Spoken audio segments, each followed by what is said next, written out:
नमस्कार दोस्तों, गाइडर के ऑनलाइन प्लेटफॉर्म पर आप सभी का स्वागत है। आज हम लोग देखने वाले हैं इनपुट एवं आउटपुट उपकरण। चलिए, हमने हार्डवेयर को कितने भागों में बांटा था ये मैं बताता हूं। हमने पढ़ा था हार्डवेयर। फर्स्ट लेक्चर जो हमारा था हार्डवेयर की सर, उसमें हमने केवल हार्डवेयर के कितने प्रकार होते हैं उसको हमने देखा था।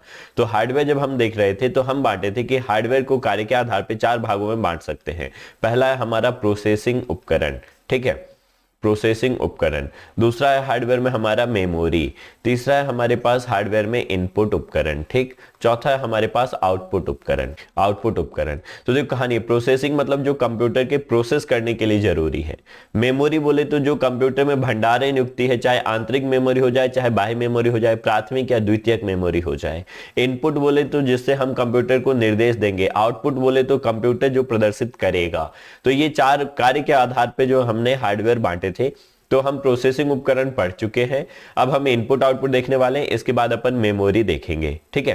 तो चलिए अपन आगे बढ़ते हैं टॉपिक में कि हमारा जो है ये इनपुट आउटपुट उपकरण होता क्या है। तो देखो, इनपुट आउटपुट उपकरण बोले तो वैसा उपकरण जिसके माध्यम से हम कंप्यूटर के साथ संवाद स्थापित करते हैं। ये पेन देख रहे हैं, लाइटर पेन जो आप मेरे हाथ में देख रहे हैं, इसको बोलते हैं लाइटर पेन। ये भी हमारा एक इनपुट उपकरण है, ठीक है। तो इसके द्वारा हम क्या करते हैं, इसके द्वारा कंप्यूटर को इनपुट दे रहे हैं। यहाँ पे जो मैं लिख रहा हूं ये इसी पेन की सहायता से लिखा जा रहा है। तो कंप्यूटर को निर्देश दे रहे हैं, हम कुछ काम कर रहे हैं, तो उसको बोलते हैं हम इनपुट उपकरण। तो इनपुट आउटपुट उपकरण बोले तो वैसा उपकरण जो कंप्यूटर के साथ संवाद स्थापित करने के लिए प्रयोग में लाया जाता है। क्लियर। अब आगे हम बढ़ते हैं कि इसमें और क्या होता है। तो हम जो भी इनपुट दे रहे हैं ना, वो क्या करेगा, कंप्यूटर कभी भी सीधे सीधे ABCD 2 4 5 ये नहीं समझता है। कंप्यूटर समझता है करंट की भाषा, विद्युत की भाषा। यदि करंट फ्लो हो रहा है तो कंप्यूटर उसको 1 समझता है, नहीं हो रहा है फ्लो तो कंप्यूटर उसको 0 समझता है। तो कंप्यूटर को समझाने के लिए हमें जो है एक भाषा की आवश्यकता पड़ती है, जिसको हम बोलते हैं मशीनी भाषा, जो 0 और 1 की सहायता से लिखा जाता है। मतलब करंट फ्लो होगा कंप्यूटर में तो 1, नहीं होगा तो 0, ठीक है। तो जो भी हम इनपुट देंगे कंप्यूटर उसको 0 1 में बदल देता है। इनपुट उपकरण उसको 0 1 में बदल देता है और फिर CPU में जाता है, प्रोसेस करता है। फिर जो भी हमारा आउटपुट आएगा कंप्यूटर उसको क्या करेगा, 0 1 में आउटपुट देगा। और आउटपुट उपकरण हमारा जो है वो उसको हमें समझाने योग्य भाषा में, जिसको हम समझ पाए, जैसे ये लिखा हुआ आप देख रहे हो स्क्रीन पे, तो इस भाषा में कंप्यूटर उसको परिवर्तित कर देता है। तो हम सीधे तौर पे बात करें तो इनपुट उपकरण जो है ये इंसानों की भाषा को, उपयोगकर्ताओं की भाषा को कंप्यूटर के समझने योग्य भाषा में, जिस भाषा में कंप्यूटर समझता है, इलेक्ट्रिसिटी में, करंट में, विद्युत धारा में, उसमें परिवर्तित कर देता है। और आउटपुट उपकरण उस सिग्नल को दोबारा से क्या करते हैं, इंसानों के समझने योग्य भाषा में परिवर्तित कर देते हैं। तो ये इनपुट आउटपुट उपकरण का परिचय रहा। चलिए अपन अब आगे बढ़ते हैं कि इनपुट उपकरण आउटपुट उपकरण में हम कैसे इसको वर्गीकृत करेंगे। तो देखो कहानी क्या है अपना, कहानी अब इनपुट उपकरण के बारे में। तो इनपुट उपकरण क्या है, जिसके माध्यम से उपयोगकर्ता कंप्यूटर को निर्देश देता है, ठीक। जैसे ये पेन है, मैंने बताया था कि इस पेन के द्वारा हम लिख रहे हैं यहाँ पे, तो ये इनपुट हमने दिया कंप्यूटर को, ठीक है। माउस है, कीबोर्ड है, इस सब की सहायता से जो है हम कंप्यूटर के साथ काम कर पा रहे हैं, कंप्यूटर को बताते हैं क्या करना है, तो उसको बोलते हैं हम इनपुट उपकरण, ठीक। 0 1 वाला जो भाषा है उसको हम क्या बोलते हैं, बाइनरी भाषा या द्विआधारी संख्या पद्धति, द्विआधारी भाषा, ठीक है, द्विआधारी भाषा। तो हम जो भी इनपुट देते हैं कंप्यूटर उसको 0 और 1 में परिवर्तित कर देता है, विद्युत धारा के प्रवाह में परिवर्तित कर देता है। तो उसको बोलते हैं हम मशीनी भाषा या कंप्यूटर की भाषा। कंप्यूटर कौन सी भाषा समझता है, द्विआधारी भाषा, मशीनी भाषा, 0 और 1 की भाषा, विद्युत धारा की भाषा समझता है। तो हम जो भी इनपुट दिए कंप्यूटर उसको परिवर्तित कर दिया मशीनी भाषा में, ठीक। इनपुट डिवाइस के माध्यम से, इनपुट उपकरण के माध्यम से हम क्या कर सकते हैं, हम कंप्यूटर में टेक्स्ट, नंबर, संख्या, ऑडियो, वीडियो, चित्र इत्यादि के रूप में इनपुट दे सकते हैं। तो ये रहा हमारा इनपुट उपकरण। अब इनपुट उपकरण का वर्गीकरण देखते हैं कि इनपुट उपकरण कितने प्रकार के हो सकते हैं। चलिए, तो ये जो हमारा है कि वर्गीकरण हम देखें 2 प्रकार से इसको बांट सकते हैं इनपुट उपकरणों को। पहला है हमारा ह्यूमन डाटा एंट्री, मतलब हम लोग डायरेक्ट, ह्यूमन बोले तो इंसान, हम लोग डायरेक्ट जो है कंप्यूटर में उपकरणों की सहायता से इनपुट देंगे, तो उसको बोलेंगे ह्यूमन डाटा एंट्री। जैसे ये पेन है, इसमें पेन से हमने सीधे सीधे लिखा, इसमें किसी और चीज की जरूरत नहीं पड़ी, किसी और माध्यम की जरूरत नहीं पड़ी। कीबोर्ड आप देख पा रहे होंगे, ये जो है हमारा कीबोर्ड है, तो कीबोर्ड में अपन क्या कर रहे हैं, सीधे सीधे टाइप करेंगे, पहुंच जाएगा। माउस भी आपने देखा होगा कि ये जो माउस है, तो इसमें हम कुछ भी जो है सीधे क्लिक करके हम एंट्री दे सकते हैं, इनपुट दे सकते हैं, तो इसको हम बोलते हैं human data entry. Source data entry हम उसको बोलते हैं जिसमें किसी माध्यम की आवश्यकता हो जाती है, जैसे ऑडियो। तो हम बोल रहे हैं ना, ये जो हमारा माइक है ये है हमारा ऑडियो डाटा एंट्री। तो ये माइक क्या कर रहा है, मैं जो बोल रहा हूं उसको इनपुट ले रहा है, तो ये ध्वनि को इनपुट के रूप में लिया। वीडियो डाटा एंट्री, ये जो कैमरा लगा हुआ है ये वीडियो डाटा एंट्री डिवाइस है। तो ये जो आप देख पा रहे हैं स्क्रीन पे सारी सीन मुझे देख पा रहे हैं, ये वीडियो को, चलचित्र को ये इनपुट के रूप में लिया।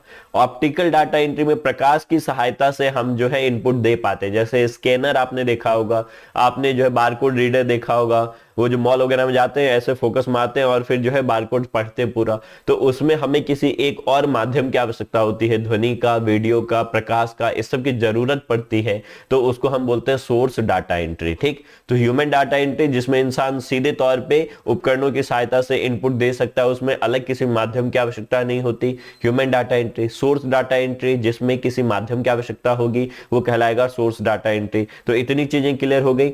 अब हम देखते हैं कि इसमें कौन कौन से प्रकार हैं। तो देखो, ह्यूमन डाटा एंट्री के जो प्रकार है, text data entry, direct input device, printing device. तो ये प्रिंटिंग डिवाइस नहीं होगा, यहां पॉइंटिंग डिवाइस होगा। ये क्या है, पॉइंटिंग उपकरण होता है। ठीक है, प्रिंटर तो हमारा आउटपुट हो जाएगा, तो क्या होता है, ये पॉइंटिंग उपकरण होता है। माउस पॉइंटिंग उपकरण का उदाहरण है। तो टेक्स्ट डाटा एंट्री मतलब कीबोर्ड। डायरेक्ट इनपुट बोलते हैं हम टच स्क्रीन को, क्या बोलते हैं, डायरेक्ट इनपुट। एक क्वेश्चन ये डायरेक्ट आया था आपके पीएससी में, और इसके बाद अपना जो व्यापम वगैरह में वनडे एग्जाम में पूछता है कि डायरेक्ट इनपुट डिवाइस किसको बोलते हैं, हम टच स्क्रीन को डायरेक्ट इनपुट डिवाइस बोलते हैं। ठीक है, पॉइंटिंग डिवाइस किसको बोलते हैं, माउस सबसे बड़ा एग्जांपल है, उदाहरण है पॉइंटिंग डिवाइस का। ठीक, तो हम चलते हैं अब आगे कि ये सारे डिवाइस, ये सारे उपकरण कौन कौन से हैं। उससे पहले मैं बता दूं कि ये जो आप स्क्रीन पे देख पा रहे हैं ये हमारे ऐप के बारे में है। जिस नाम से यूट्यूब चैनल है उसी नाम से ऐप है, जिसमें कंप्यूटर के पूरे वीडियोज आपको मिल जाएंगे पीडीएफ के साथ।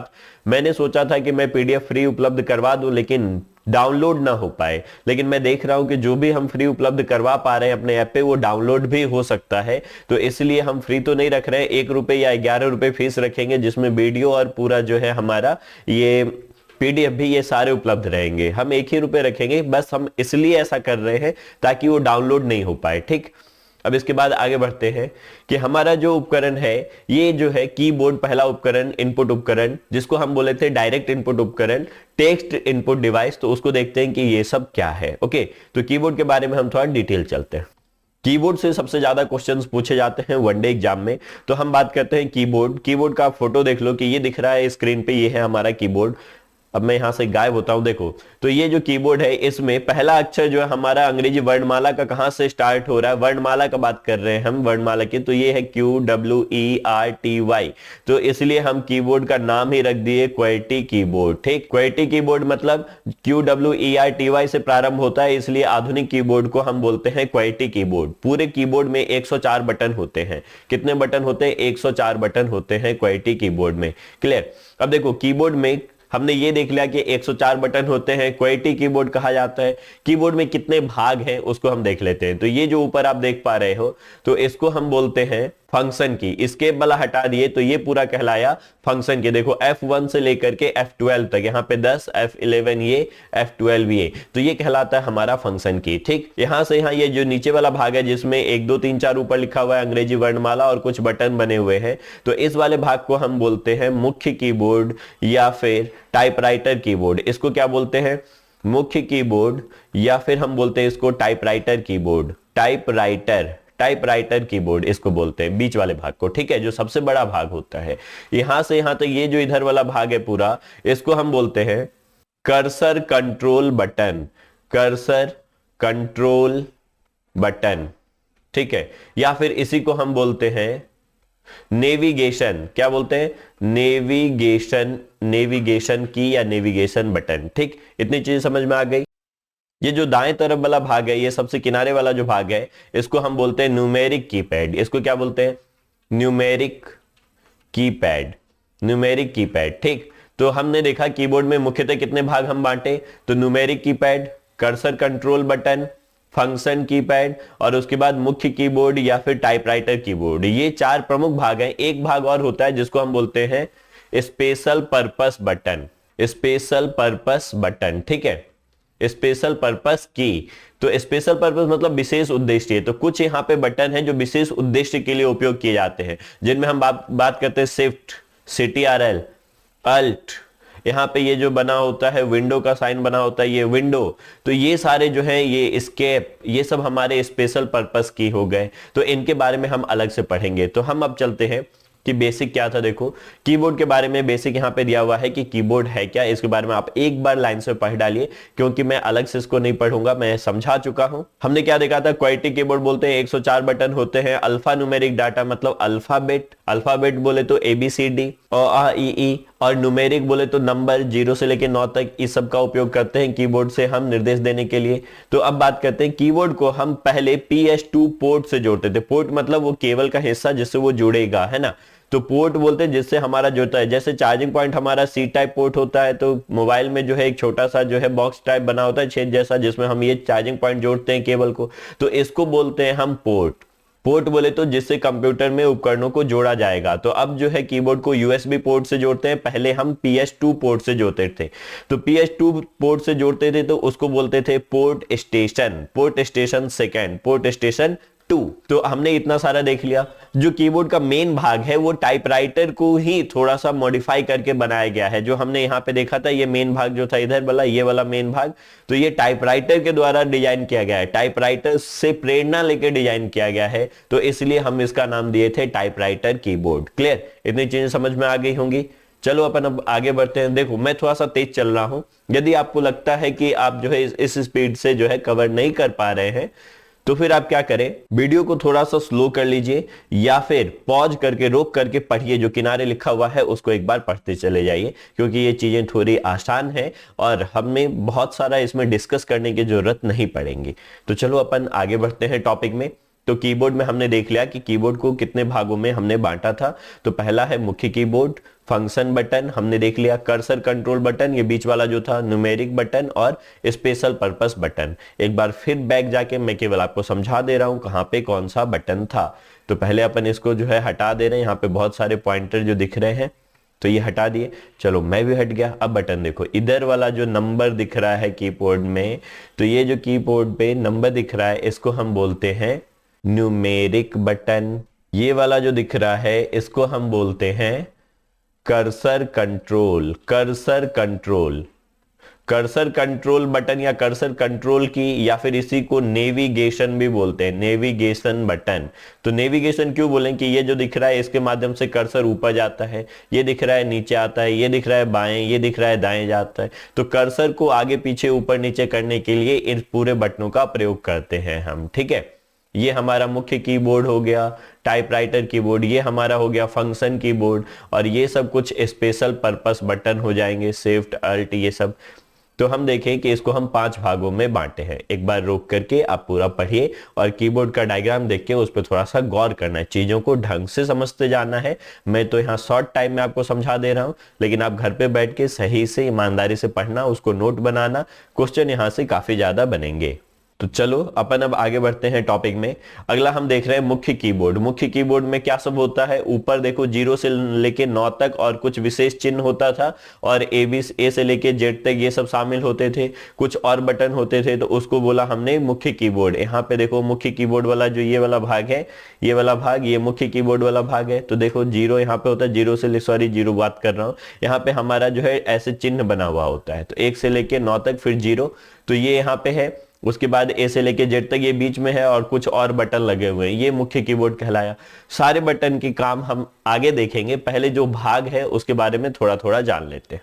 ये जो फंक्शन बटन है, फंक्शन बटन क्या करता है कि अलग अलग प्रोग्राम में अलग अलग शॉर्टकट बटन की तरह प्रयोग में लाया जाता है। जैसे हम F5 से क्या करते हैं, F5 से रिफ्रेश करते हैं। F4 CTRL के साथ हम क्या कर रहे हैं, ये अल्ट और F4 जो है इसके साथ हम शट डाउन करते हैं। F12 से प्रिंट देते हैं। तो ये सब में अलग अलग काम होता है। F4 से रिपीट होता है टास्क वर्ड में। तो इतना यदि आपको नहीं समझ में आ रहा है अभी फिलहाल, तो ये जान लो कि जो फंक्शन बटन है ये क्या कर रहे हैं, अलग अलग काम अलग अलग सॉफ्टवेयर में करते हैं। बहुत सारे काम करवाना है हमें, तो एक उसके बदले में एक फंक्शन बटन दबाएंगे, वो सारे काम हो जाते हैं। तो फंक्शन बटन शॉर्टकट बटन की तरह प्रयोग किए जा सकते हैं। क्लियर। तो ये फंक्शन बटन के काम हो गए। नेविगेशन हमने बताया क्यों नाम पड़ा नेविगेशन या कर्सर कंट्रोल बटन, ताकि इसके माध्यम से कर्सर को, माउस को हम ऊपर नीचे दाएं बाएं ले जा सकते हैं। ठीक है। ये न्यूमेरिक कीपैड क्यों नाम पड़ा, क्योंकि इसमें जो है नंबर्स लिखे हुए, जोड़ घटा गुना भाग इसकी सहायता से किया जा सकता है। ये आपको समझ में आ गया होगा कि हम लोग किसके बारे में बात कर रहे थे, कौन की कहां पे था और क्या काम करता है। मुख्य कीबोर्ड हमने देख लिया, फंक्शन कीबोर्ड देख लिया। फंक्शन कीबोर्ड में ये पूछा जाता है कितने बटन होते हैं, F1 से F12 तक होते हैं। ठीक। और इन सब का अलग अलग सॉफ्टवेयर में अलग अलग उपयोग होता है। हमने देख लिया संख्यात्मक कीपैड 0 से लेकर 9 तक, जोड़ घटाव गुना भाग, नंबर लॉक और इंटर होगा। नंबर लॉक यदि हमारा है, नंबर लॉक हो गया है तो नंबर टाइप नहीं होगा। अब देखो नंबर लॉक पे हम दोबारा चलते हैं, यहाँ पे देखो तो ये जो नंबर यहाँ पे दिख रहा है नंबर लॉक, ये वाला बटन, यदि ये नंबर लॉक है मतलब ये सारे अक्षर टाइप नहीं होंगे। जब नंबर लॉक नहीं होगा तो फिर ये सारे बटन जो है टाइप होंगे। नंबर लॉक नहीं होने का मतलब है कि नंबर लॉक हम एक बार दबा देते हैं, नंबर लॉक खत्म हो जाता है। ठीक है। Cursor movement button, cursor movement button हम क्या पढ़े थे कि दाएं बाएं ऊपर नीचे ये कर्सर मूवमेंट बटन या नेविगेशन बटन कहलाते हैं। इसमें कुछ और बटन साथ में लगे होते हैं, home, and, insert, delete, page up, page down, ये लगे होते हैं। ये देखो यहाँ पे हमने उसको दोबारा से यहाँ बना दिया है कि यहाँ देखो होम, ठीक है, and, page up, page down, insert और डिलीट, ये सारे बटन कर्सर मूवमेंट बटन के साथ आते हैं। तो होम का क्या मतलब है, देखो कोई भी वेबसाइट चला रहे हैं हम, तो वेबसाइट में बहुत सारे पेज हम खोल लिए, पहला पेज, दूसरा पेज, तीसरा पेज, तो इसमें हम होम बटन पे क्लिक करेंगे, वेबसाइट के पहले पेज पे आ जाएंगे। एंड बटन पे क्लिक करेंगे, वेबसाइट के आखिरी पेज पे आ जाएंगे। ये क्वेश्चन बहुत बार पूछा है। लेकिन इसमें हम जब कोई फाइल खोलते हैं, डॉक्यूमेंट खोलते हैं, तो उसमें थोड़ा सा अंतर आ जाता है, उसको गौर करना। तो क्या अंतर आता है उसको हम देखते हैं। देखो ये हमारा पेज है, चलो मैं यहां से गायब होता हूं समझाने के लिए। ये हमारा पेज है, एक पेज, और इस पेज में 5 लाइन हमने लिखा है। अब कर्सर यहां पे है, तब लाइन के प्रारंभ में हमें कर्सर लाना है, तब हम होम का प्रयोग करेंगे। कर्सर मतलब ये जो हमारा माउस का जो चिन्ह है जो यहाँ पे चमकते रहता है उसको बोलते हैं कर्सर। तो ये होम कब प्रयोग करेंगे, जब लाइन के प्रारंभ में लाना है, और पूरे डॉक्यूमेंट के, फाइल के प्रारंभ में लाना है तो हम CTRL प्लस होम का प्रयोग करेंगे। लेकिन इंटरनेट चलाते समय ऐसा नहीं होगा। ठीक है, मैंने बताया आपको कि गौर करना है, इसमें थोड़ा सा जो है एक अंतर है, अपवाद है।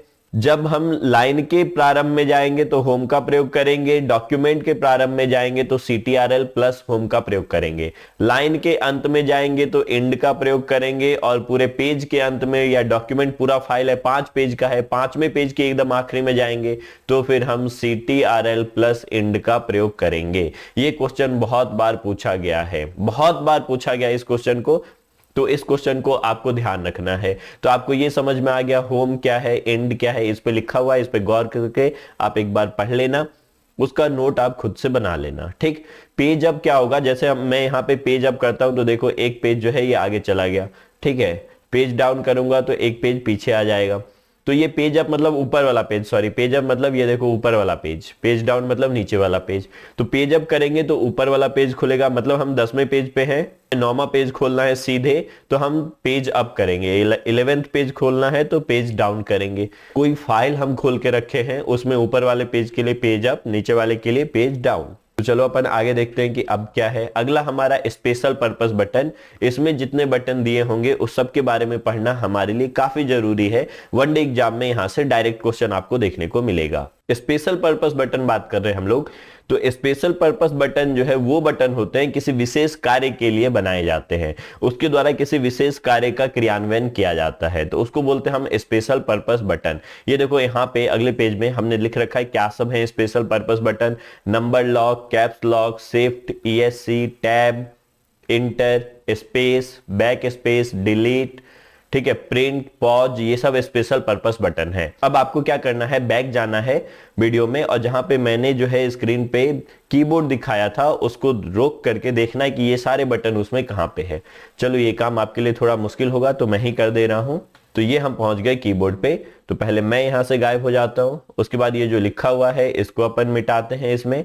अब उसके बाद देखते हैं कहां कहां पे बटन है, कौन कौन सा। तो देखो पहला हो गया ये ESC, 1 नंबर का स्पेशल पर्पस बटन। टैब ये दूसरा नंबर, कैप्स लॉक तीसरा नंबर, शिफ्ट, CTRL, अल्ट, तो देखो कितने हो गए, 4 5 6 बटन पढ़ना है। यहाँ पे ये विंडो बटन भी आता है, ये भी स्पेशल पर्पस में आता है 7, ठीक है। इसके बाद फिर अल्ट शिफ्ट, देखो अल्ट शिफ्ट CTRL और विंडो, तो यहाँ पे विंडो होता है, तो ये चारों जो है 2 बार बने होते हैं, बाएं भी और दाएं भी, ठीक है, वही है। उसके बाद इंटर, बैक स्पेस, ठीक, डिलीट, तो ये सब हमारे स्पेशल पर्पस बटन हो जाएंगे, ठीक है। ये सब क्या हो जाएंगी, ये सब स्पेशल पर्पस बटन कहलाएंगे। तो ये बहुत सारे बटन है इनमें, तो कुछ जो प्रमुख बटन है उसके बारे में हम बात करते हैं।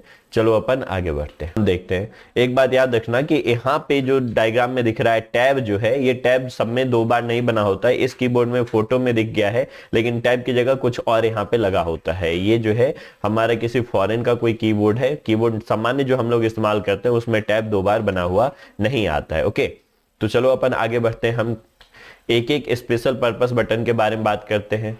तो हमने क्या देखा, वैसे बटन जिससे किसी खास या विशेष कार्य का क्रियान्वयन करवाते हैं स्पेशल पर्पस बटन कहलाएंगे। अब उसमें पहले नंबर पे आता है मॉडिफायर बटन। मॉडिफायर बटन से बहुत क्वेश्चंस बनेंगे, इससे जो है 4-5 क्वेश्चन बनेंगे एक ही टॉपिक से। देखो, तो कीबोर्ड पर बहुत सारे ऐसे बटन है जिनका प्रयोग हम अकेले नहीं करते हैं। यदि आप लोग जो है कीबोर्ड माउस प्रयोग करते हैं, कंप्यूटर थोड़ा बहुत चलाते हैं, तो आपको पता होगा कि कुछ ऐसे बटन है जिनका प्रयोग हम अकेले कभी नहीं करते हैं। जैसे शिफ्ट, शिफ्ट का प्रयोग कभी भी अकेले नहीं किया जाता।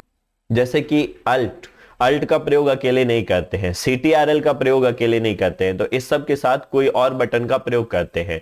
विंडो का प्रयोग सामान्यतः हम अकेले नहीं करते, लेकिन इसका प्रयोग अकेले भी होता है। लेकिन और खास बात क्या है कि इन बटनों के साथ हम किसी दूसरे बटन का प्रयोग करेंगे, 2 बटनों का प्रयोग करेंगे एक साथ।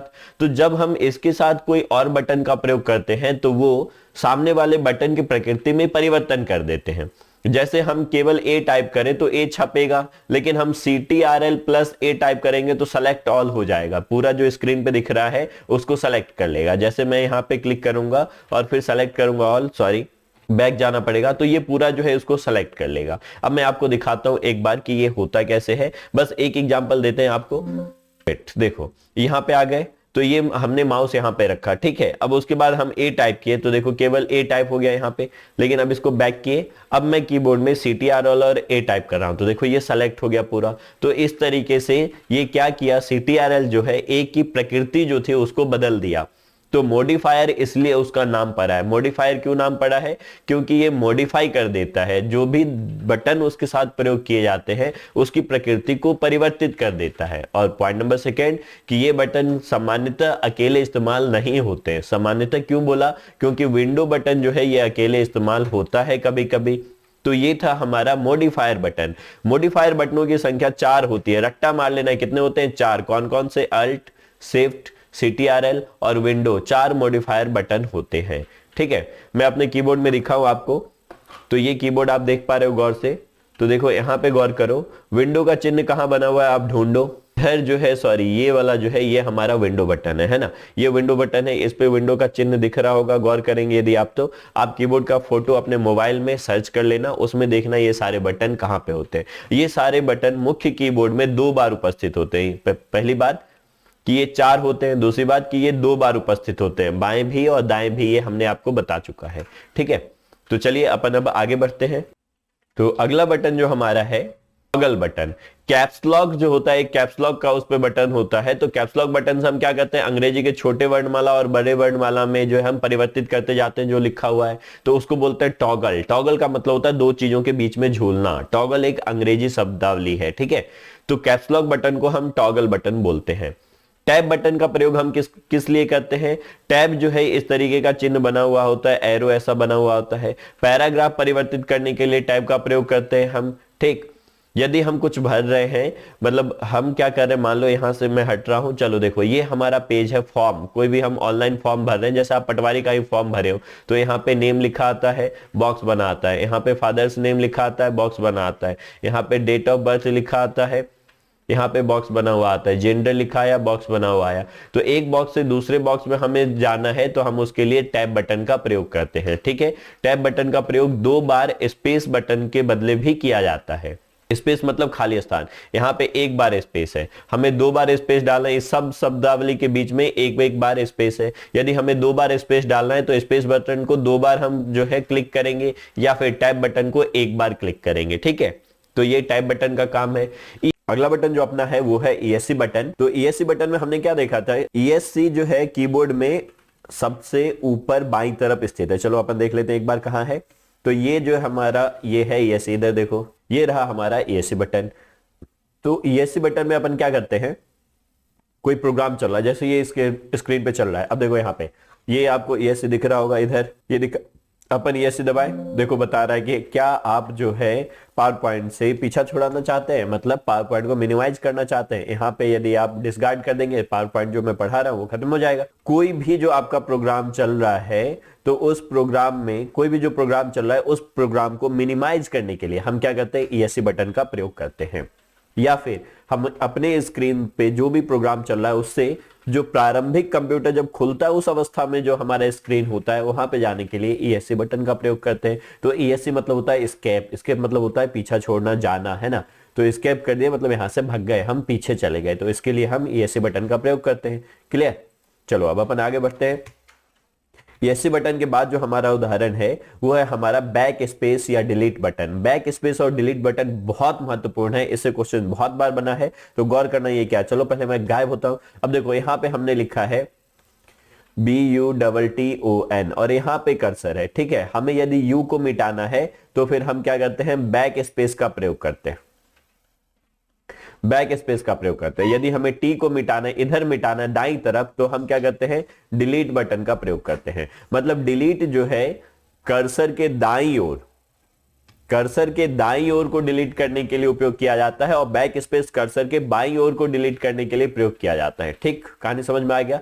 दोनों ही डिलीट करते हैं। यदि हम इस पूरे को सेलेक्ट कर ले, यहां से यहां तक सेलेक्ट कर ले पूरा लाइन, ठीक है, और फिर हम बैक स्पेस दबाएंगे या डिलीट दबाएंगे, दोनों से ही डिलीट होगा। क्लियर, इतनी चीजें कंप्लीट हो गई।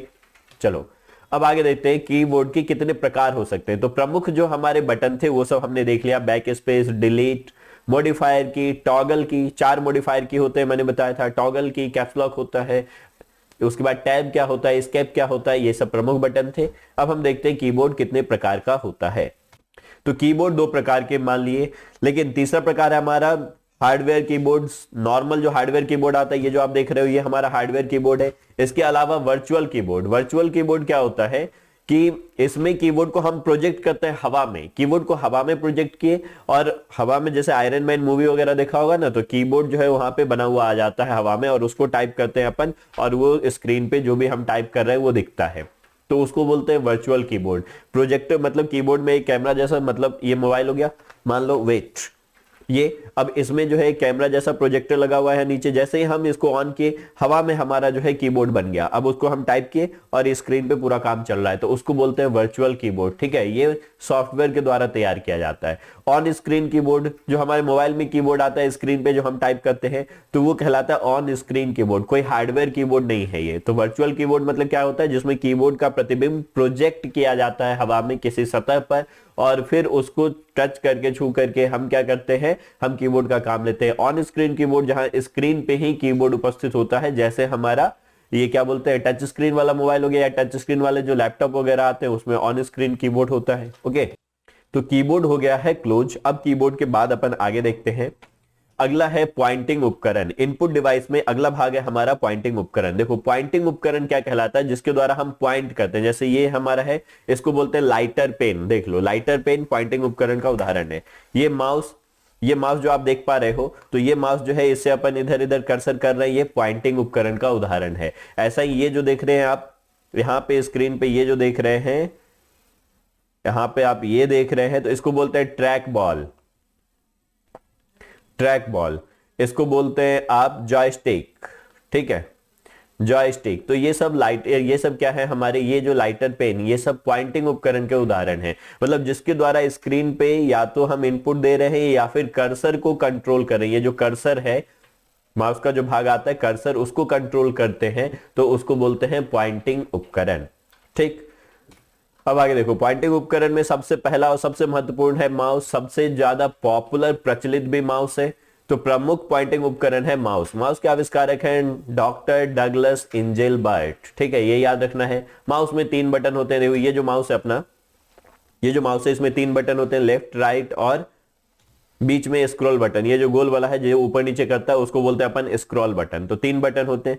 लेफ्ट और राइट की जो बटन है हमारे, इसको हम क्या करते हैं, आपस में परिवर्तित कर सकते हैं। इनके गुण, मतलब ये रहेगा तो वहीं पे, लेकिन इनका गुण जो है, लेफ्ट से जो काम होता है, राइट से जो काम होता है, तो इनके गुणों को हम क्या कर सकते हैं, आपस में परिवर्तित कर सकते हैं।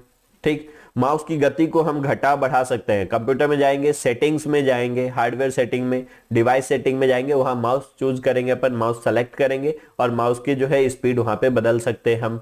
माउस के नीचे एलईडी जो है एक बॉल लगा होता है, यहां पे देखो एलईडी बल्ब, सॉरी, माउस के नीचे एक एलईडी बल्ब लगा होता है, यहां पे दिख रहा है आपको। तो ये जो एलईडी बल्ब है हमारा, ये एलईडी बल्ब इधर फोकस करता है, हाथों पे देखो ये फोकस दिखाता है। अब इस फोकस की वजह से जो है स्क्रीन पे कर्सर की स्थिति परिवर्तित होती है। तो जब इसको हम पारदर्शी सतह पे रखेंगे, ये जो एलईडी बल्ब है ये पारदर्शी सतह पे रखेंगे अपन इसको, तो क्या होगा कि प्रकाश जो है आर पार चला जाएगा, तो माउस काम नहीं करेगा। इसलिए माउस को अपारदर्शी सतह पर रख करके हम काम करवाते हैं। क्लियर? तो माउस में हमने क्या सब पॉइंट देखा कि माउस पॉइंटिंग उपकरण है। डॉक्टर डगलस इंजेलबर्ट ने इसका आविष्कार किया था। इसमें 3 बटन होते हैं, लेफ्ट राइट और स्क्रॉल बटन। 2 बटनों की जो है गुणों को आपस में परिवर्तित किया जा सकता है। माउस की गति बढ़ाया जा सकता है। माउस में एलईडी लगा होता है, उसको अपारदर्शी सतह पर रखकर हम उपयोग करते हैं। माउस के बाद है अगला ट्रैक बॉल। तो ये जो आप देख रहे हो ये है ट्रैक बॉल। ठीक, माउस की तरह ही दिखता है, माउस की तरह ही काम करता है, लेकिन इसको हम घुमाते हैं। माउस को हम क्या करते हैं, दाएं बाएं घुमाते हैं हाथों से पकड़ के, लेकिन ट्रैक बॉल को हम एक ही जगह स्थिर रखते हैं और ये जो बॉल बना हुआ है ऊपर, उस बॉल को उंगली से घुमाते हैं या अंगूठे से घुमाते हैं। यहां पे देखो, इसको हम उंगली से घुमाएंगे, यहाँ पे देखो अंगूठे से घुमाएंगे। किनारे लगता है तो हम अंगूठे से घुमाते हैं, ऊपर लगता है तो उंगली से घुमाते हैं। तो इस वजह से क्या है कि ये बॉल को घुमा करके हम कर्सर की स्थिति नियंत्रित करते हैं। हम बॉल घुमाएंगे तो ये यहां से यहां जाएगा, ऊपर नीचे जाएगा, ये ऐसे जाएगा, है ना, बॉल को घुमा करके। तो उसको हमने नाम दिया ट्रैक बॉल। ठीक, सेम जो है माउस की तरह होता है। तो ट्रैक बॉल का प्रयोग हम कैड में करते हैं, कंप्यूटर एडेड डिजाइन, या कैम में करते हैं, कंप्यूटर एडेड मैन्युफैक्चरिंग। कंप्यूटर की सहायता से जो डिजाइन तैयार करते हैं, आर्किटेक्चर लोग जो डिजाइन बनाते हैं, उसको हम बोलते हैं कैड डिजाइन। ठीक है, तो कैड और कैम में ट्रैक बॉल का प्रयोग होता है। ये भी एकदम माउस की तरह काम करता है, लेकिन उसमें एलईडी नहीं लगा होता। अगला है जॉयस्टिक। ये स्क्रीन पे जो आप इधर देख पा रहे हो, दाहिनी तरफ देखो, ये जॉयस्टिक का जो है हमारा क्या है, डायग्राम है। अब जॉयस्टिक आप एक बार पढ़ लेंगे, मैं उसको समझा दे रहा हूं।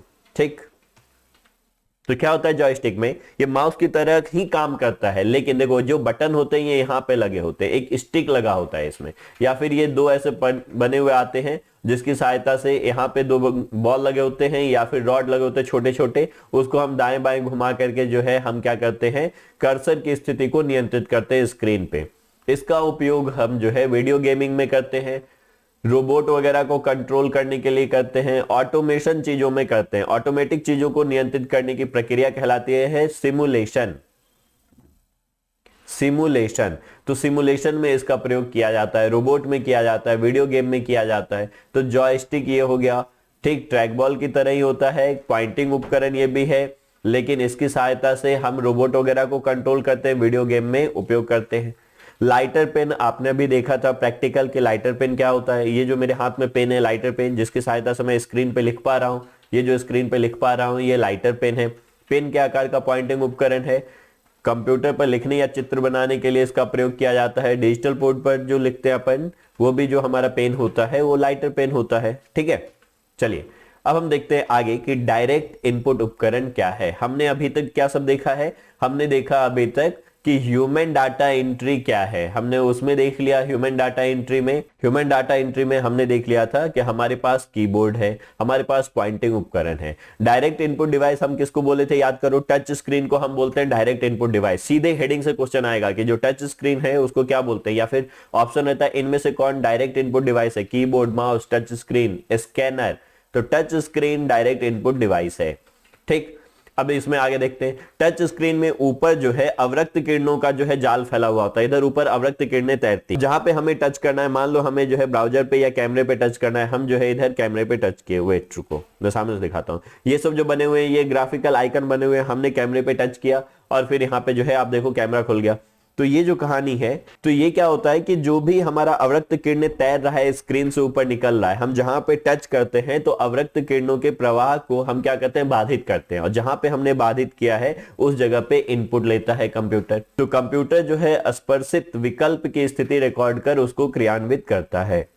कितने क्वेश्चन बनेंगे यहां से टच स्क्रीन से? क्वेश्चन नंबर फर्स्ट कि डायरेक्ट इनपुट किसको है, इसमें जो है कौन है।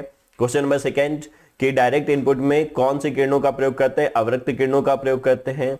डायरेक्ट इनपुट डिवाइस का उदाहरण क्या सब है, तो टच स्क्रीन है, मोबाइल, एटीएम, इन सब में हम जो है लैपटॉप, टैब, इस सब में प्रयोग करते हैं हम। आजकल लैपटॉप में भी टच आ रहा है। अब आगे देखते हैं हम इनपुट में सोर्स डाटा एंट्री कौन है।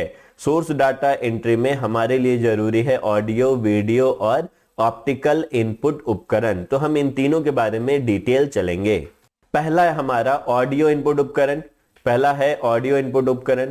तो ऑडियो इनपुट में क्या होगा, जो ध्वनि को इनपुट के रूप में लेगा, जैसे जो ये मैं माइक लगाया हूं, माइक्रोफोन इसको बोलते हैं, तो ये क्या है, ऑडियो इनपुट उपकरण है। इसमें आवाज या ध्वनि को कंप्यूटर को इनपुट के रूप में दिया जाता है। ठीक, ये माइक क्या कर रहा है, मैं बोल रहा हूं, ये वायर जो गया है माइक का, जो ये वायर गया हुआ है, ये तार देख रहे हो, ये पूरे माइक के तार है जो सामने शायद आपको दिख रहे होंगे, तो ये तार माइक का है। तो माइक ये क्या कर रहा है, ध्वनि को ले रहा है और विद्युत तरंगों के रूप में उसको परिवर्तित कर दे रहा है, और वो यहाँ से जो है पूरे कंप्यूटर तक जा रहा है, फिर वहां पे उसको वो समझता है कि क्या बोला गया है। तो माइक क्या करता है, ध्वनि तरंगों को विद्युत तरंगों में परिवर्तित कर देता है। तो ये हो गया माइक के बारे में। ऑडियो इनपुट के बाद अगला है हमारा स्पीच रिकॉग्निशन। स्पीच रिकॉग्निशन हम उपयोग करते हैं मोबाइल वगैरह में। जैसे मोबाइल को मैंने बोला कि इसमें गूगल असिस्टेंट होता है ना, मैंने बोला okay Google play the music. अब जो भी मैं बोल रहा हूँ, आप कौन सा ऐप इस्तेमाल करना चाहते हैं, देख रहे हैं, तो ये जो बोल के बताएगा कि आप कौन से ऐप से अब म्यूजिक सुनेंगे। तो ये क्या किया, ध्वनि के रूप में इनपुट लिया, मेरी आवाज पहचान गया, मेरा मोबाइल मेरी आवाज पहचान गया, आपका मोबाइल आपका पहचान सकता है। यदि यही मेरा कोई दोस्त या आप इसमें बोलेंगे मेरे मोबाइल को कि हेलो गूगल कॉल मिस्टर आनंद, तो फिर ये कॉल नहीं करेगा, लेकिन मैं यदि बोल रहा हूं तो फिर ये कॉल कर देगा। तो ये क्या कर रहा है, ध्वनि को पहचान भी रहा है और इनपुट भी ले रहा है, तो इसको हम बोलते हैं स्पीच रिकॉग्निशन। ठीक है, यह ऑडियो इनपुट उपकरण है। इसमें उपयोगकर्ता की आवाज को पहचान कर रखा जाता है, बोले गए शब्दों को, बोले गई चीजों को टेक्स्ट में परिवर्तित करने में सक्षम होता है। कभी कभी ऐसा होगा कि मैं जो बोल रहा हूं उसको टाइप भी करते जाता है, जैसे आप व्हाट्सएप वगैरह पे जो है वॉइस मैसेज का ऑप्शन आता है, तो उसमें तो वॉइस मैसेज भेज दो, लेकिन आप उस पर क्लिक करके टाइप भी करवा सकते हो, तो उसको बोलते हैं हम स्पीच रिकॉग्निशन। अब आते हैं वीडियो इनपुट उपकरण। जो ये कैमरा लगा हुआ है जिसमें मैं रिकॉर्ड कर रहा हूं, वो वीडियो इनपुट उपकरण है। ये भी क्या करता है कि चलचित्रों को, चित्रों को फिर किसमें परिवर्तित कर देता है, विद्युत तरंगों में परिवर्तित कर देता है। अगला है हमारा प्रकाशीय इनपुट उपकरण, और ये सबसे महत्वपूर्ण है। यहां से भी इनपुट में सबसे ज्यादा क्वेश्चन आएंगे। देखो क्वेश्चन कहां से आएंगे, कीबोर्ड से क्वेश्चन आएंगे। कीबोर्ड के बाद जो क्वेश्चन आएगा आपका वो दूसरे नंबर पे आएगा माउस से, पॉइंटिंग उपकरण से, पूरे पॉइंटिंग से क्वेश्चन आएंगे। और उसके बाद ऑप्टिकल वाला हमारे लिए इंपॉर्टेंट है, टच स्क्रीन इंपॉर्टेंट है। यहाँ से बहुत सारे क्वेश्चन बनेंगे, 50 क्वेश्चन इसमें होंगे। तो चलिए अपन एक एक करके ऑप्टिकल इनपुट उपकरण पढ़ रहे हैं। पहला है OMR, optical mark reader. Mark मतलब विशेष चिन्ह। तो ये OMR सीट है, आपने इसमें गोले भरे हैं और ये इस मशीन से जाता है, कितने गोले लगे हैं, कितने सही हैं, कितने गलत है, उसको गिन के बता देता है। तो इसको बोलते हैं OMR। पहला तो आपसे पूछा जाएगा फुल फॉर्म, और दूसरा पूछा जाएगा कि इसमें किसका इस्तेमाल होता है, प्रकाश किरणों का इस्तेमाल होता है। प्रकाश के अवशोषण और परावर्तन सिद्धांत पर कार्य करता है। जहां पे ये काला गोला लगा हुआ है वहां पे प्रकाश अवशोषित हो जाएंगे और बाकी जगह पे प्रकाश क्या होगा, पड़ेगा और परावर्तित होगा। तो ये जो कहलाता है, इस पे काम करता है ये मशीन। तो ये है हमारा OMR, ऑप्टिकल मार्क रीडर। ये क्या लिखा है इसको नहीं पहचानता, केवल मार्क पहचानता है कि गोला आपने भरा है, स्टार बनाया है, तो विशेष प्रकार के चिन्हों को ही पहचानता है। सॉफ्टवेयर के माध्यम से जो चिन्ह हम बोलेंगे इसको पहचानने, वही चिन्ह पहचानेगा। अगला है हमारा स्कैनर। तो स्कैनर क्या करता है, स्कैन करता है डॉक्यूमेंट को। आप देखे होंगे जब आप फॉर्म भरने गए हैं तो फोटो वगैरह, कुछ डॉक्यूमेंट वगैरह स्कैन करवाते हैं, तो वो क्या करता है, स्कैन कर रहा है। अब स्कैन में क्या हो रहा है, ये भी ऑप्टिकल इनपुट डिवाइस है। फोटो, पेज, ग्राफ या किसी भी डॉक्यूमेंट को स्कैन करता है। स्कैन करने के बाद उसको चित्र के रूप में परिवर्तित कर देता है। चित्र के रूप में मतलब जो भी स्कैन किए ना आप, वो फोटो के रूप में आएगा, उसमें कुछ परिवर्तन नहीं कर सकते आप। लिखा हुआ जैसे कुछ भी है स्कैनिंग में, तो यहाँ पे कर्सर लाके इधर दाएं बाएं मिटा नहीं सकते आप। तो जो भी हम स्कैन करते हैं वो चित्र के रूप में आता है और उसको बोलते हैं बिट मैप इमेज। ठीक, स्कैनर द्वारा स्कैन किया गया डॉक्यूमेंट बिट मैप इमेज के रूप में सेव होता है, उसमें परिवर्तन नहीं किया जा सकता। हम फोटो के रूप में परिवर्तन करते हैं। फोटो मतलब इसको हम ब्राइटनेस बढ़ा दिए, यहां से यहां क्रॉप कर दिए, छोटा कर दिए, बड़ा कर दिए, ऐसा कर सकते हैं। लेकिन जो उसमें टेक्स्ट लिखा हुआ है, जो भी लिखा है उसको बोलते हैं टेक्स्ट। तो टेक्स्ट में परिवर्तन नहीं किया जा सकता है। ठीक है, OCR ऑप्टिकल कैरेक्टर रिकॉग्निशन, ये भी हमारा स्कैनर की तरह ही होता है, लेकिन इसकी खासियत क्या है? ऑप्टिकल कैरेक्टर, कैरेक्टर मतलब जो लिखा हुआ है, टेक्स्ट जो लिखा हुआ है उसको भी ये पहचान जाता है। जैसे ये इस बोर्ड पे जो भी आप देख रहे हैं, स्क्रीन पे जो भी आप देख रहे हो, तो ये स्क्रीन पे मान लो कोई पेज है, उसको हम स्कैन करेंगे तो जो इसमें लिखा है उसको भी पहचानेगा और कर्सर यहाँ पे आ जाएगा। मतलब इसमें हम टेक्स्ट को भी परिवर्तित कर सकते हैं। ये फोटो के रूप में जो है आउटपुट नहीं देता है, ये डॉक्यूमेंट के रूप में आउटपुट देता है, वर्ड फाइल के रूप में आउटपुट देता है। तो इसमें जो लिखा हुआ है उसका परिवर्तन किया जा सकता है और इसी का उपयोग करके फर्जी डिग्री वगैरह बनाते हैं। क्या करते हैं अपन? डिग्री को, सर्टिफिकेट को स्कैन कर लेते हैं OCR की सहायता से, फिर उसमें नाम मिटा देते हैं, दूसरा नाम लिख देते हैं। उसमें लिखे हुए चीजों को मिटाना आसान है, टेक्स्ट को पहचान लेता है, तो इसकी वजह से हम क्या करते हैं? टेक्स्ट को एडिट कर सकते हैं। तो ये कहानी है OCR ऑप्टिकल कैरेक्टर रिकॉग्निशन। ये क्या करता है? टेक्स्ट को पहचानता है, डॉक्यूमेंट के रूप में आउटपुट देता है। क्लियर? अब इसको एक बार आपको पढ़ लेना है। अगला है MICR। ये जो आप देख रहे हो ये बैंक का चेकबुक या DD है। इस पे आप नीचे देख रहे हैं कुछ स्पेशल लिखा हुआ है। कैसा लिखा रहता है? ये इतना मोटा एक लिखा रहेगा, यहाँ पे ऐसे डॉट बना रहेगा, यहाँ पे दो ये लाइन ऐसे लिखा रहेगा, 3 में ये इतना मोटा बना रहेगा, 4 में ये इतना मोटा और ये पतला बना रहेगा, फिर जो है आपका कॉमा ऐसा रहेगा। तो इस तरीके से लिखा जाता है। तो इसको बोलते हैं मैग्नेटिक इंक कैरेक्टर। मतलब एक ये विशेष प्रकार के इंक से लिखा गया, उसको बोलते हैं मैग्नेटिक इंक, यानी चुंबकीय स्याही। तो चुंबकीय स्याही से लिखा जाता है इसको, तो इसलिए इसको बोलते हैं अपन मैग्नेटिक इंक कैरेक्टर। तो मैग्नेटिक इंक कैरेक्टर जो लिखा गया है उसको पहचानने के लिए जिस मशीन का उपयोग करते हैं उसको बोलते हैं magnetic ink character recognition. Recognition मतलब पहचान करना, MICR। ये रीडर नहीं है, याद करना, ये रीडर नहीं है, क्या है? रिकॉग्निशन है। और पीछे जो पढ़े थे उसमें देखो क्या था, हम पढ़े हैं OMR ऑप्टिकल मार्क रीडर। अगला पढ़े स्कैनर, इसका कोई फुल फॉर्म नहीं है। अगला पढ़े OCR ऑप्टिकल कैरेक्टर रिकॉग्निशन, ये भी अक्षरों की पहचान करता है। उसके बाद पढ़े हैं character recognition MICR magnetic ink character recognition. तो विशेष प्रकार के चुंबकीय स्याही से जो लिखा होता है उस अक्षरों की पहचान करता है, तो वो है MICR। इसका उपयोग चेक एवं ड्राफ्ट में किया जाता है बैंकों में। MICR कोड में 0 से लेकर 9 तक संख्या और कुछ विशेष चिन्ह जैसे कॉमा, डॉट, ये सब बने होते हैं। कुल मिलाकर 14 कैरेक्टर होते हैं। जैसे आपका आधार कार्ड है तो उसमें 4-4 का सेट बना होता है, आपका पैन कार्ड है, डेबिट कार्ड है, 4-4 का सेट बना होता है। तो इसमें टोटल 14 कैरेक्टर होते हैं। ठीक है, चलिए अब अपन आगे बढ़ते हैं। MICR के बाद जो हमारा अगला है वो है बार कोड रीडर। तो ये देखो यहाँ पे जो आप उपकरण देख रहे हैं, आप मॉल वगैरह में गए होंगे तो इस तरीके का मशीन आप देखे होंगे, फोकस करता है और पूरा प्राइस वगैरह लिखा जाता है कंप्यूटर पे। ये है बार कोड। तो बार कोड को पढ़ने वाला उपकरण कहलाता है बार कोड रीडर। सिंपल सा बात है, फुल फॉर्म देखना BCR बार कोड रीडर।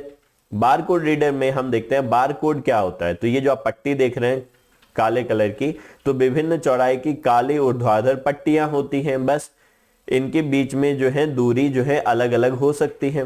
तो इनकी चौड़ाई एवं दूरी के हिसाब से उनमें सूचनाएं निहित होती है, इसमें कुछ जानकारी छपा हुआ होता है। आपको ये ध्यान रखना है कि बारकोड का आविष्कार जोसेफ वुडलैंड ने किया था। बारकोड के पहले आधे भाग में उत्पाद के बारे में कि कौन सा उत्पाद है और आखिरी भाग में उत्पादनकर्ता एवं वितरक के बारे में जानकारी भंडारित होता है। ठीक है, जो प्रोड्यूसर है और जो डिस्ट्रीब्यूटर है उसके बारे में, उत्पाद बोले तो प्रोडक्ट के बारे में। मतलब फर्स्ट हाफ में प्रोडक्ट, और सेकेंड हाफ में हमारा प्रोड्यूसर या फिर डिस्ट्रीब्यूटर। तो इसके बारे में जो है ये जानकारी प्रदान करता है। क्लियर? तो हमने कौन कौन सा उपकरण देख लिया, शुरू से हम बात करें तो हमने देख लिया है अभी तक OMR, OCR, MICR और BCR। सबका फुल फॉर्म प्रीलिम्स के लिए या फिर आपके पटवारी के लिए बहुत जरूरी है। OMR बोले तो ऑप्टिकल मार्क रीडर, ठीक, स्कैनर है। OCR बोले तो ऑप्टिकल कैरेक्टर रिकॉग्निशन। MICR बोले तो magnetic ink character recognition. BCR बोले तो बार कोड रीडर, ठीक। अगला जो उपकरण है वो है हमारा स्मार्ट कार्ड रीडर, ठीक है। ये है smart card reader, smart card reader. ये इसमें मैंने लिखा नहीं है स्लाइड में। ये जो आप देख रहे हो ATM वगैरह, इसमें यहाँ पे जो बना हुआ है ना, सॉरी, ये जो आपका बना हुआ है, ये जो बना हुआ है, तो ये है आपका स्मार्ट कार्ड। ये जो लिखा हुआ है सिम कार्ड के जैसा बना हुआ आता है, उसमें कुछ सूचनाएं भंडारित होती हैं। तो इसको पढ़ने के लिए जो उपकरण प्रयोग किया जाता है उसको बोलते हैं स्मार्ट कार्ड रीडर, ठीक। तो ये कहानी हमारा हो गया इनपुट उपकरणों का। क्योंकि वीडियो काफी लंबा हो रहा है तो हम क्या करेंगे, आउटपुट उपकरण अगले वीडियोस में पढ़ेंगे। अगला वीडियो आपको जल्द ही देखने को मिल जाएगा, शायद आपको जो है ये प्लेलिस्ट में डला हुआ होगा, एक दिन बाद ये एक्टिव हो जाएगा। क्लियर? चलिए मिलते हैं अपन अगले वीडियो में। थैंक यू, नमस्कार।